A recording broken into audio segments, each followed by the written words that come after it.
10萬嘅首期，你就可以入住一間全新嘅大3房2衛啦。呢個就係我哋二龍山星耀1期嘅單位啦。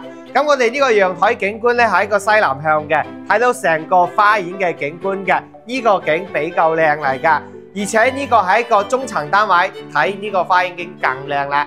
咁呢個開間咧係去到3.8米嘅，餐客廳咧連貫啊！特別睇呢邊位置係咪比較闊啊？因為當時呢度有入戶花園係贈送嘅面積，已經將呢個牆打開咗啦，利用呢個面積嘅。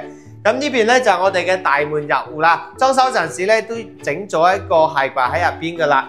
咁呢邊咧就係一個廚房，7字形開嘅。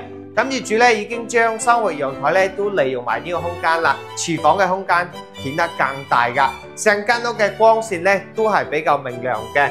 跟住到翻我哋呢個休息區，先睇我哋呢個衛生間，空間咧係比較到位嘅。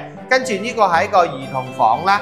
咁啊呢邊咧就係我哋一個客房啦，呢個同樣都係西南向嘅，光線咧都係比較靚噶啦。跟住主人房入邊咧，先睇我哋呢個洗手間啦，哇呢個空間仲係足夠嘅。跟住咧到翻呢個擺大床嘅位置啦，咁仲有位置俾我哋擺衣櫃嘅。出邊呢個大窗台咧，哇呢個都成2個平方嘅，睇到我哋花園景觀噶。咁呢個單位呢，佢係114方一個改善型嘅一個大3房2衛。